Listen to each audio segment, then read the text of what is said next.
Okay, Mel. The state police stopped at my parents' house today. What was that? The state police were at my parents' house today. Okay. They were looking for you. Apparently there was a gun store in Palmerton that was robbed, and your name was on a receipt from having purchased a gun about a year ago. Okay. And they were looking for you. All right. Is there anything I should know?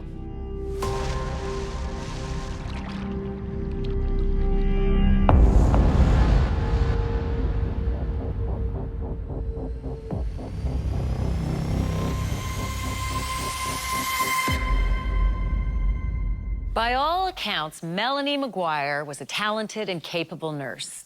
Her everyday routine included helping families to grow because she worked at a prestigious fertility clinic in northern New Jersey. But on a cold April night in 2004, something terrible happened to Melanie's husband, Bill McGuire, something brutally savage. And one question emerged: was this wife and mother of two somehow involved? Woodbridge is absolutely at the crossroads of New Jersey. In terms of the mental picture people have of New Jersey, it's very typical. The McGuire case was a case that was very well known throughout New Jersey. And as someone who studied criminal justice and criminology, it was always a case that I knew about. When the Melanie McGuire case happened, she was as popular as the Yankees.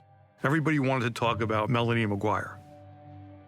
This case had a lot of components that compel stories. It had a very articulate, visually appealing defendant. It had somebody who, by all indications, would not be a defendant.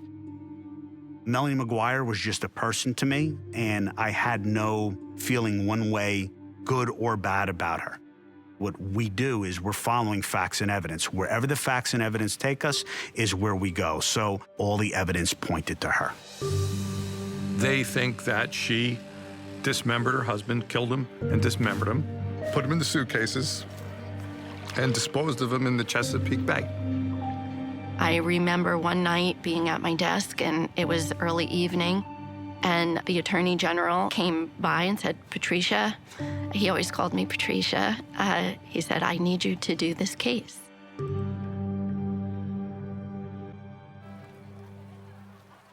The 39-year-old husband of the defendant, father of her two children, was shot at least 2 times, once in the head and once in the chest, by a .38 caliber gun. The evidence will show that on April 26, 2004, only 2 days before the closing that I just told you about, 2 days before, the defendant purchased such a gun of a make and model absolutely consistent with what killed her husband. Some of the initial things that we needed to do, of course, was to look at everybody that was close in William McGuire's life and check to see who had a gun. It wasn't long thereafter that we learned about his wife purchasing a gun within days of the last time he was seen alive. Defendant is charged with murdering her husband, purposely causing his death, participating in that murder on, about, or between April 28, 2004 and May 5, 2004. As the judge will tell you during his charge, it doesn't matter whether she's the one who pulled the trigger or not. If she participated in it, she is guilty. You won't hear a specific date or time that William took his last breath, nor do you need one. He was alive on April 28th. He was dead on May 5th when that first suitcase washed up in Virginia. They believe, as do I, that she's been wrongly accused and wrongly convicted. We just shut this thing off. Lead counsel for Melanie was Joe Tacopina. You had Joe Tacopino with his $1,000 suits and a Roman profile. Blood evidence or? He's got a big personality, and he's extremely charming. And he was extremely charming with the jury and with the judge. One time, a phone rang in the courtroom, and, you know, Judge DeVisa had rules, and we were not to violate the rules, and turning off the phone was one of those rules. And without missing a beat, it was Joe's phone, for sure, that was ringing, and he turned and said, "Steve, what did I tell you about shutting your phone?" This case is about as much about what there is as what there isn't. I was one of two defense attorneys for Melanie Maguire. Ms. Maguire went to see Joe Tacopina. At that point, I was doing a lot of work with Joe, and having a practice and presence in New Jersey, he brought me in to assist him in this case. This is a case that, make no mistake about it, not for lack of trying, not for a lack of resources. This was a 3-year investigation. There's going to be a great many documents coming in, great many witnesses. You heard Ms. Preziosa say herself, she's not sure she's ever going to be able to prove who actually killed Mr. Maguire, the manner in which he was killed, where he was killed, the time he was killed, how he was dismembered, and Ms. Maguire's role in the offense. There was a lot of circumstantial evidence, but we had a client who, from day one, maintained her innocence, has always maintained her innocence. Frankly, very few cases in my career where a defendant from start to finish has not even contemplated the potential of a plea. From day one, we knew that this case was going to be a trial. This is a woman, ladies and gentlemen, who spent her life nurturing life, helping to bring life as a fertility nurse, not taking it. There was a compelling hole in the case, and that is, if they could not prove that Bill Maguire was murdered in the apartment and Bill Maguire left that apartment on that night, then the suspect's open to the entire world. He's a little bit more than just a regular guy who liked to go to Atlantic City. You can hear evidence that he was a gambler. We attempted to try to show that there were other people that could have certainly had a motive to kill Bill Maguire. And he was a big gambler because he gambled beyond his means. You know what, ladies and gentlemen? When you have money out on the street and you're behind and you're not making payments, you know what happens? You get shot here and you get shot here. In their opening statements, they alluded to the fact, like, when you owe money on the streets, you get shot here and here. So they were saying to the jury, we're going to tell you why we think Bill got shot. Melanie wanted to believe it was a conspiracy, that he owed money.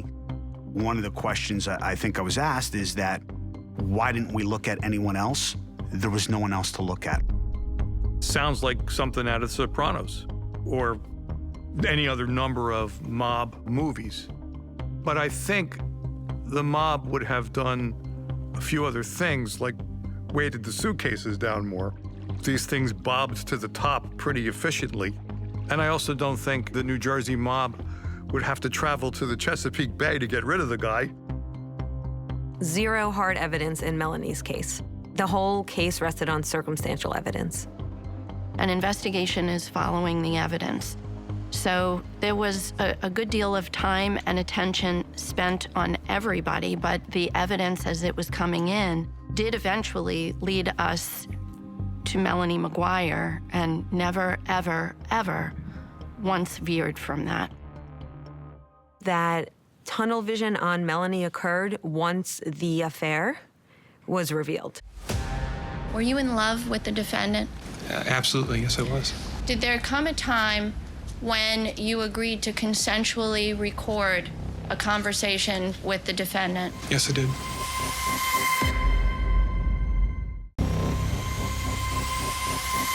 Love and money.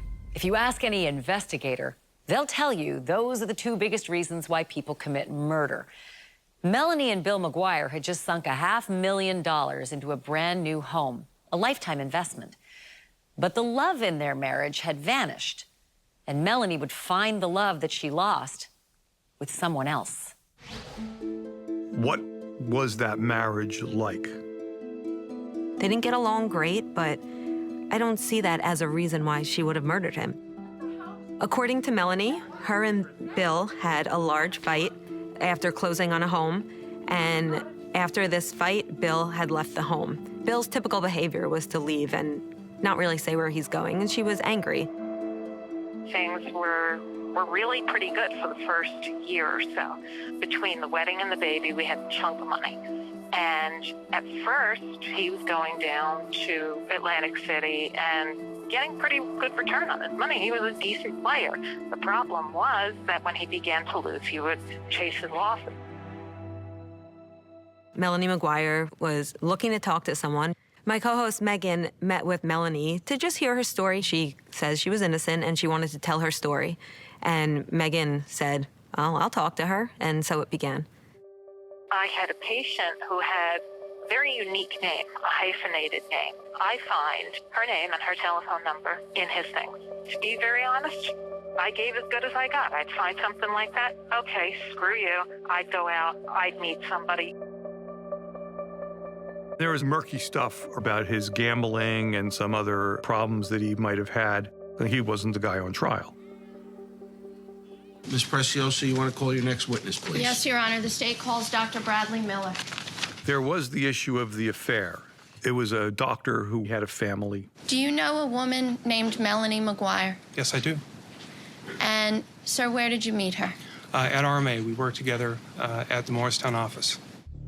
I was assigned to be his nurse. I became close with him, and ultimately our families socialized and spent some time together, which does not make me the best person in the world. Did there come a time when your relationship with Miss McGuire got more intimate? Yes, it did. It was towards the end of her second pregnancy. She was about 38 weeks pregnant. We had oral sex in the office. An attractive young middle-class woman having an affair with her boss and husband goes missing. It almost sounds like, a Hollywood movie. You described, sir, that this first sexual act happened when the defendant was approximately 38 weeks pregnant? Yes, it did. And did it continue after her child was born? Yes, it did. What better motive than sex, right? Except one thing. Brad Miller made it very clear to Melanie that he was never going to leave his family. You had made it clear to Melanie that you were not planning on leaving your wife anytime soon, correct? That's correct, sir. So the point was that Bill McGuire was not the obstacle. She could have divorced him. She didn't have to kill him. Were you in love with the defendant? Absolutely, yes, I was. The state attempted to make a big deal of the fact that Melanie was in love with the doctor that she worked for, Brad Miller, who ended up testifying against her. April 28th, 2004. Did you speak with the defendant that day? Probably around 4 o'clock in the afternoon, she had called me and informed me that they had closed on the house. I became upset. I started yelling at her. I said, you should go back in there and rip up the papers because, why do you want to buy a $500,000 house if you ultimately want to get divorced from Bill? This just doesn't make any sense. Did you speak to her again later that day? Yeah, she called me in the evening. She said Bill had some line. He was sleeping on the couch, and that when he woke up, they were going to have a discussion about the house, whether or not they were going to move into the house, about the relationship. About 2, 3 in the morning, we wake up. He saw me putting away the laundry, and he noticed a dryer sheet that was sticking out of the sleeves of one of the baby's shirts. And this just set him off, particularly the fact that it was sticking out of the baby's laundry was the tipping point. So now he's really yelling and criticizing my ability to be a parent. He basically pushed me up against the bathroom door and stuffed the dryer sheet in my mouth and slapped me across the face. I grabbed the baby, who is now, he's crying, I'm crying. I lock us in the bathroom, and now my husband is going back and forth. He's saying he's leaving. Melanie called me around 9 o'clock in the morning. She sounded upset. She told me that Bill had left. Did there come a time when you agreed to consensually record a conversation with the defendant? Yes, I did. We're going to continue at this time with Detective Pizzuro's testimony.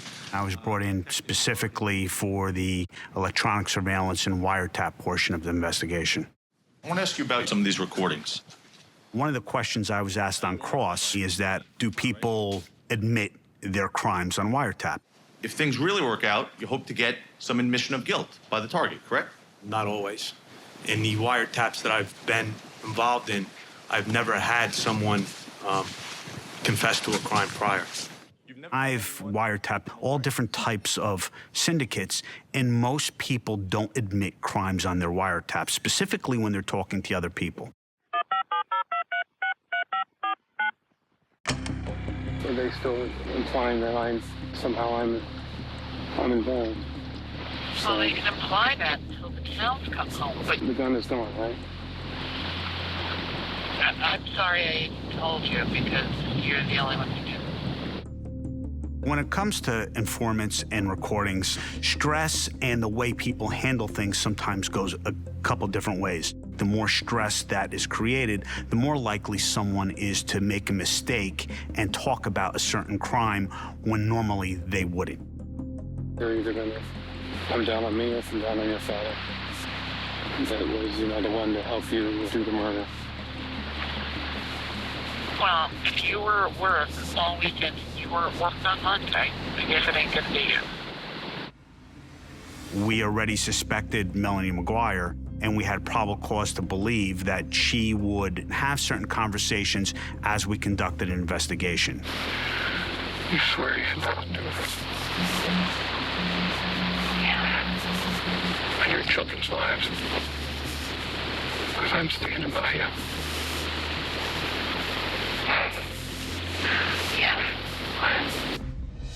There was no motive, and we tried to make that clear. And quite frankly, I thought we did primarily through the cross-examination of Dr. Miller. Had you been having regular sexual relations with her up until the time she was arrested? Yes, we did see each other, yes. Including around the time you were making these recordings, correct? Yes, sir. You believed if your affair came out, your life would be shattered, correct? Yes, sir. Your partnership would be ruined? Yes, sir. Possibly lose your wife? Yes, sir. Kids? Yes, sir. A lot of money? Yes, sir. Miller, he had a lot to lose. He ended up cooperating with us. What you had done to keep this affair going for 3 years was lie to your wife routinely about where you were going on your off days? Yes, sir. Lie to your partners about where you were going certain times? Yes, sir. So you were practicing the art of deception for at least up to 3 years. I didn't have to lie that often, but yes, I did lie. Dr. Bradley Miller, he's kind of a shadowy figure in this. Like, is he involved or not involved? Dr. Miller showed up for a meeting at our office one day with a couple of receipts. One of them was for the Home Depot for a purchase of a reciprocating saw. Does this look like the saw that you gave him? It looks like it did, sir. Okay. How did the saw get into the detective's possession? They met me at my house and they took it from my garage.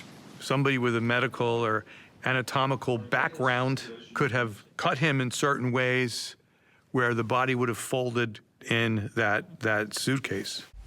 He had located a green suitcase with black trim floating in the water. When I first opened it, there were legs in the bag.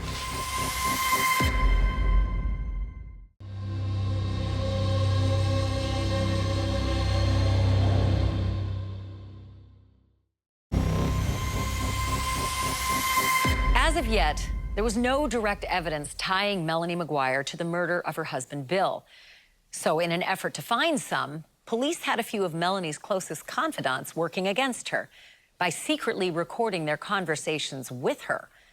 But would Melanie Maguire take the bait? She took a lot of trips back and forth to Atlantic City that were very questionable, and her movements were very strange in the days after Bill's disappearance.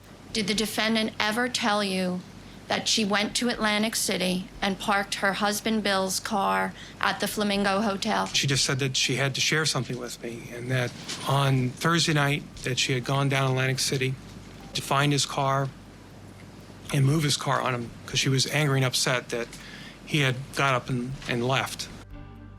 There were a lot of little motels along that strip. I wasn't really thinking, oh my God, this is where I'm going to find his car. As I'm going from traffic light to traffic light, I roll up to the next and I look over and I see the car. She never said, I know his car is parked in Atlantic City, although time-wise, she admits herself that she parked it there before then. She was able to find his car. She moved it to a different location. She went to a casino and hailed a cab. She asked the cab to take her back to Woodbridge. During that time, she said she got some rest and was able to sleep, and she felt like she wanted to go back and locate her vehicle. So she saw an off-duty cab at that point and hailed that cab and asked him to take her back down Atlantic City, at which time she did find her car and drove her car back to the Red Roof Inn. Did you do or say anything in response to the defendant telling you what she did? I just told her that... Objection, Your Honor. Overruled. I told her that I don't think anyone's going to believe you. She called Easy Pass to have them cancel out a charge on the Atlantic City Expressway. They said he had tried to dispute a Easy Pass charge. That's a lie. What was the toll on the Atlantic City Expressway that was being contested? 45 cents for each toll, each day. So it was, what was being contested was a total amount of 90 cents? Yes. The evidence that we had was inescapable regarding the defendant. Mr. Finn, what was your relationship with Melanie Maguire when you were in nursing school? We sat next to each other in class, eventually got to know each other very well. I eventually thought she was the best thing since sliced bread and fell madly in love with her, really. And I eventually wanted to take our friendship to the next level, you know, boyfriend, girlfriend, that kind of thing. And brought that up to her several times in our relationship. She always said, let's just stay friends. Now, on April 13th, you met with state police detectives? That's right. Did you do something together with them that was recorded? Yes, ma'am, we did some consensual recording phone calls with myself and Melanie Maguire.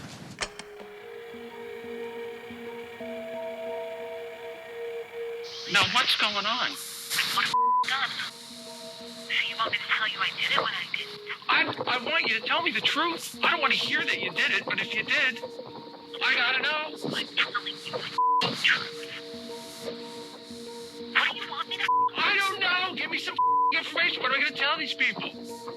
You're gonna tell them the truth, Jim. Well, what about the gun? What about the gun? I don't have it. Well, who does? I don't know. The address used by the defendant to purchase the gun was a relative of hers. David Dalrymple from New Jersey State Police went with a Pennsylvania State Trooper to that home and asked if he could speak to Melanie. And the person who answered the door was a relative of hers, said she's not here. Within minutes of that visit being over, the daughter called the defendant. Hey, Mel. The state police stopped at my parents' house today. What was that? The state police were at my parents' house today. Okay. They were looking for you. Okay. Apparently, there was a gun store in Palmerton that was robbed, and your name was on a receipt from having purchased a gun about a year ago. And they were looking for you. All right. Is there anything I should know? Not particularly. There was a host of ballistic evidence we wanted to check on, what was recovered in the suitcases, as well as, getting more information from the gun shop about the gun that was purchased and the bullets, 38 caliber wad cutter bullets, which William had been killed with. Sir, by your own words, you were madly in love with Melanie McGuire, correct? Yeah, you could say that. Well, I don't want to say it. You said it, right? I'll say it. Those were your words. You were Those madly are in my love with her, right? Sure. Okay. And you asked her repeatedly to be more than just friends, right?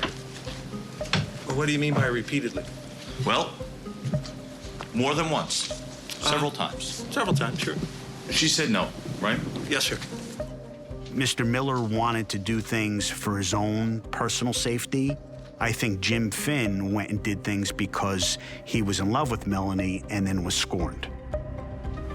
You felt betrayed when you found out that the woman you were madly in love with was having an affair with the doctor that she worked with, correct? That's correct, sir. The police told you about the affair, and they said, we believe she's a murderer, so you believe she's a murderer, right? Well, really, it wasn't about the affair. It was when they told me about the gun. The gun. They convinced you, and you made a tape, right? I made a tape, yes. Right. And it certainly had nothing to do with them informing you about the Brad Miller affair, right? That you said you felt betrayed about. Nothing to do with that, did it, sir? No, not at all. Not at all. I walked into that meeting believing in your client's innocent, and I walked out believing that your client is guilty. And Because it's the cops pretty that fed you severe. information, correct? No, they gave me information that's truthful. Your client bought a gun, and she always told me she never the did. Affair, right? She bought a gun, and she told me she never did. Who are you that she has to tell you anything, Mr. She doesn't have to tell me anything, sir, Okay. but she didn't. This fellow, Jim Finn, who you described to this jury as her friend. Correct. Her friend who was recording a call to try and capture evidence to be used Correct. against her, correct? Her friend who was cooperating with the police, right? Correct. And Mr. Finn tried hard, time and again, to get admissions for Melanie McGuire, correct? Correct. And he got none, correct? Correct. I would disagree with the notion that we didn't get very hard evidence during the wiretap. The wiretap permitted us to hear through the defendant's own voice that it was her who parked Bill McGuire's car at the Flamingo Hotel, that she took trips to Atlantic City. When you look at what we know for certain, not guessing, we have absolute crystal clear evidence of the defendant's actions on certain dates. That timeline is absolutely damning. The first suitcase containing human remains was found May 5th near the bridge tunnel's 4th island. I received a call on the VHF radio from a Mr. Connors that he had located an object floating in the water. And can you describe that object to the jury, sir? It was a green suitcase with black trim. When I first opened it, there were legs in the bag. Last Tuesday, a student researcher found the second one on Fisherman's Island. You've indicated that the suitcase was opened at the medical examiner's office? Yes, it was. And what was done next? Under my direction, Dr. Gray separated the bags, revealing the torso of a white male. The latest and third suitcase containing human remains was brought ashore Sunday. Police got a tip from a recreational boater about its location in the water near the second island of the Chesapeake Bay Bridge Tunnel. I received a call at my house saying that they have located yet another suitcase. We opened up the trash bag, and inside of it was another trash bag. Again, I believe it had the yellow drawstring, and that is where we discovered the midsection of a white male. She denied owning matching luggage, only to recant that the next day. You can't explain how Melanie Maguire's husband ended up in her matching luggage. It would have been nice to have a gun. It would have been nice to have that direct evidence. There wasn't much direct evidence in the case, but the amount of circumstantial evidence in this case was voluminous. We had received a phone call. The sketch appeared to be a good friend of his that had been missing from New Jersey.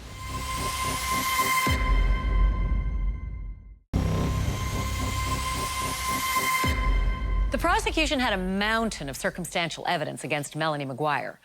Included in that, a gun she bought 3 days before her husband disappears, his body found in their matching luggage, and mysterious trips back and forth to Atlantic City.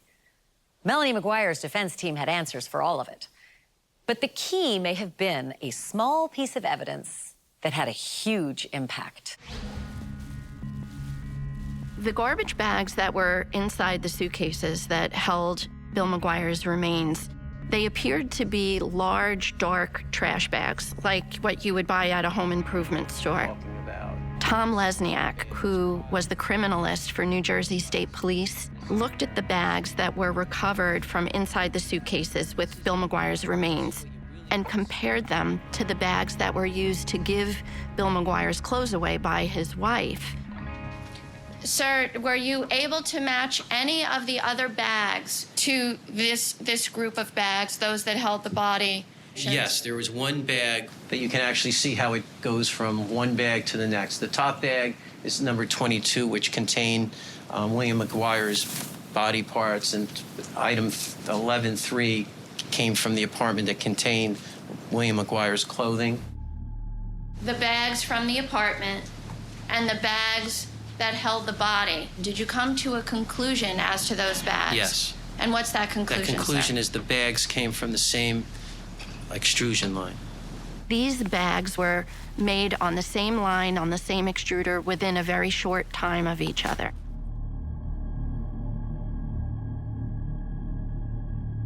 Once the case was reassigned to me, I immediately responded to our sketch artist. We had received a phone call. The caller had advised that the sketch appeared to be a good friend of his that had been missing from New Jersey, and he provided a name of the victim also, which was William McGuire.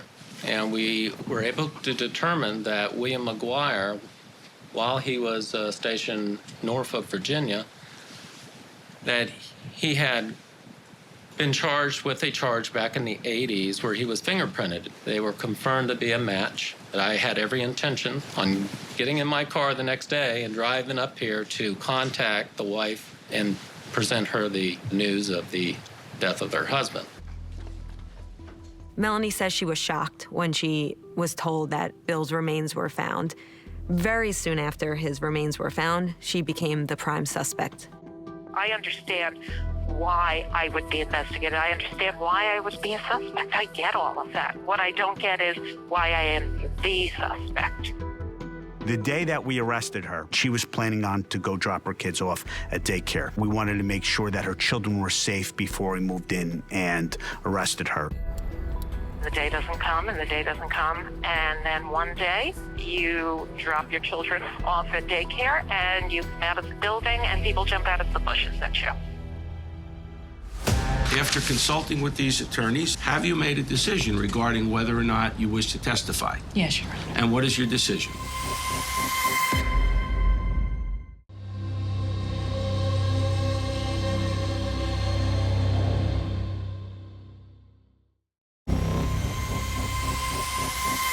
In spite of the fact that the prosecution and the defense have very different theories of the case, there is one thing we know for sure. Bill McGuire was shot and his body was cut up into pieces. Now, you would think that would leave a very messy crime scene, but that was also up for debate. When you look at the brutal nature of this crime, it really lends itself to somebody who was in close proximity to Bill. He was shot at close range. So it is somebody that was able to get that close to him. So it's no surprise to me that they looked at Melanie. However, it is surprising to me that they only looked at Melanie because they really stopped there. Intellectually, I can step back and I can say, okay, well, these are the things that make me look involved. These are the things that make me look guilty. Of course there are. You're cohabitating with somebody. Your lives are inextricably intertwined. That's why the spouse is always the first person. The prosecution claimed that she had shot and dismembered Bill in their apartment. They tore that townhome apart, moving out a family that had moved in, and there was zero physical evidence. Did you notice anything about the master bathroom? I walked into the bathroom, and there was just this horrible smell. It's just a strong smell of bleach, must. It just was horrible. We made a point that there was no DNA in the apartment. The state figured a crime of this magnitude, this gory, this bloody, would certainly have produced a crime scene. She would have missed something.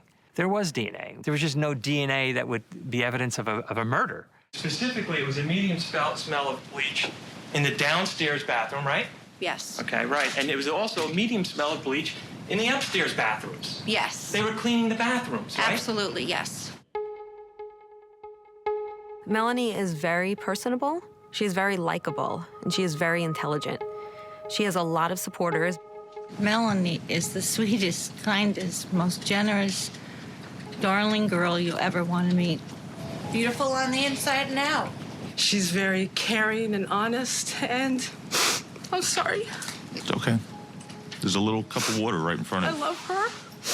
She's one of the sweetest people I know.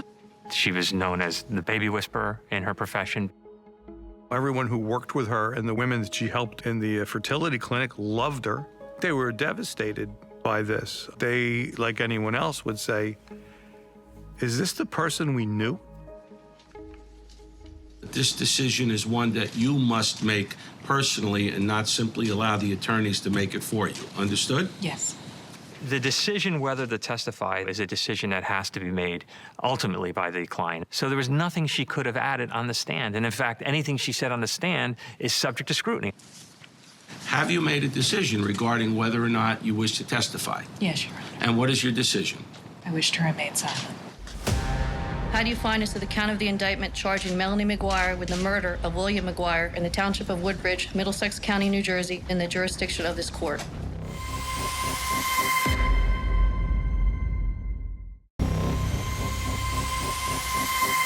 It is rare that both the defense and prosecution argue the same point in their closing arguments. But when it came to the crime scene, that's precisely what happened. The only question now, which side of this case would resonate more with the jury? A jury that now had to decide Melanie Maguire's fate. We are ready to begin. Under the rules of court, again, the defense gets a chance to go first during closing arguments, so I'm going to call upon Mr. Tacopina. Good morning, ladies and gentlemen.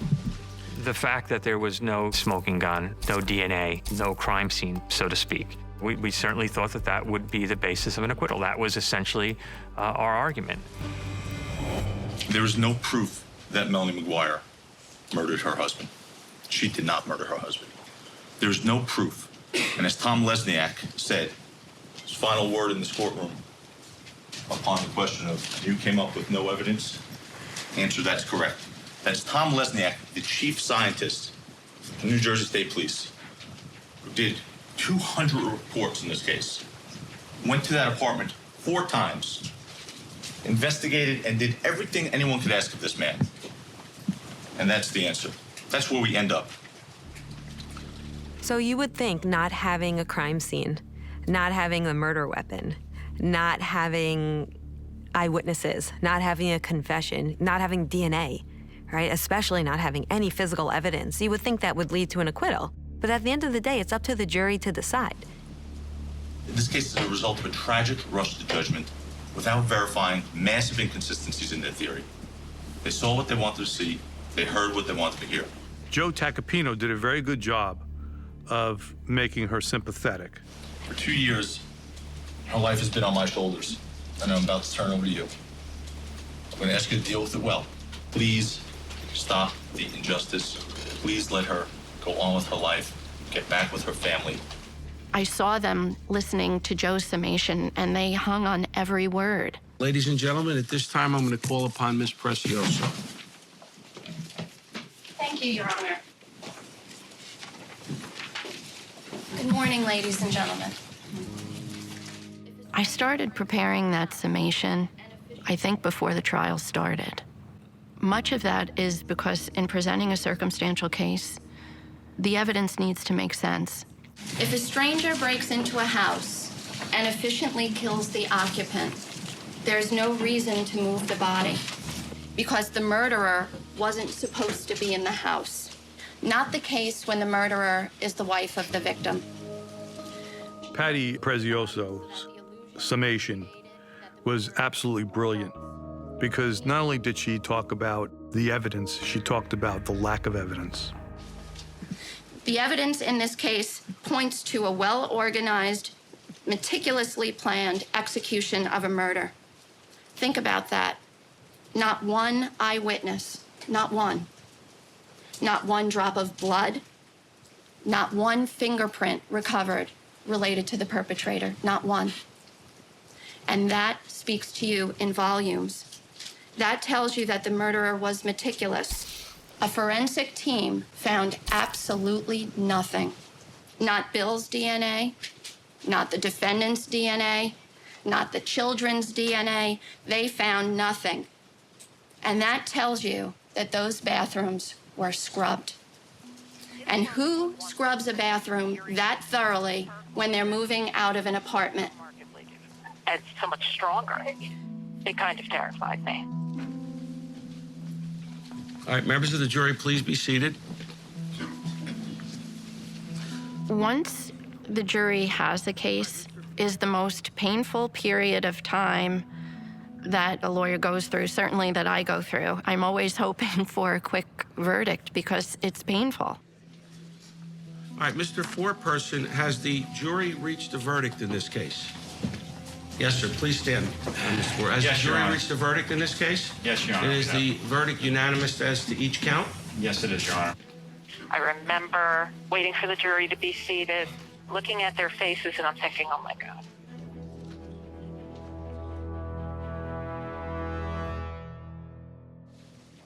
Mr. Foreman, how do you find as to the count of the indictment charging Melanie Maguire with the murder of William Maguire between on or about April 28, 2004 and on or about May 5, 2004 in the township of Woodbridge, Middlesex County, New Jersey, elsewhere and within the jurisdiction of this court? Guilty. They give the verdict, and I don't remember a lot after that. I remember saying, my kid, my kid. My gut was that she did it. But when the verdict was read, she slumped down, and I thought to myself, my God, maybe she didn't. Okay. What did you say to Melanie, and what did she say to you? Just told us to stay strong, told us to stay strong. There's a lot ahead of us. And, for someone who's not in this process, it's tough. So, look, Sarah, I'm not pretending she's not distraught and brokenhearted. She has 2 kids who she fears she'll never see again. There's several pictures that always come up often when this case is discussed of that moment when the verdict is rendered, and seeing Melanie devastated speaks 1,000 words. In light of the grave consequences that she faces and the obvious dangerousness associated with the criminality that the defendant has been convicted of, I believe it is appropriate for the court to revoke her bail and commit her without bail to the Adult Correction Center pending sentencing on July 13th. I believe her being convicted, justice was done. My compassion or empathy isn't for Melanie Maguire, it's for her children. I'm very relieved. I do think that the verdict does speak loudly, and you don't need me commenting on it. I'm very appreciative, again, for the verdict, and I feel that justice was served. Melanie was looking at a sentence that would put her behind bars for the rest of her life. In this case, the crime was so heinous, so cruel, and so depraved that the court finds that the maximum sentence should be imposed. People are convicted every day on purely circumstantial cases. People are convicted of cases where they don't even find a body. So it's not surprising to me that she was convicted, because there was quite a bit of circumstantial evidence. We're not talking about 1 or 2 things. If she is in fact innocent, she has some really bad luck. And so as to count 1 of the indictment charging the murder of William Maguire, the defendant is committed to the custody of the Department of Corrections to serve a term of life imprisonment. She was absolutely, inescapably, front and center involved with killing her husband, without a doubt. It's not about being 100% certain. I am 1,000% certain.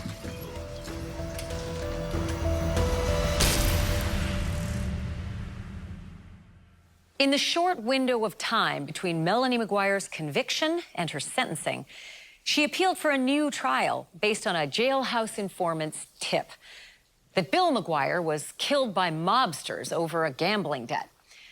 But when it was discovered that the informant was less than credible, Melanie's request for a new trial was withdrawn. Melanie Maguire was sentenced to life in prison. She was 34 years old. I'm Ashley Banfield. Thanks for watching.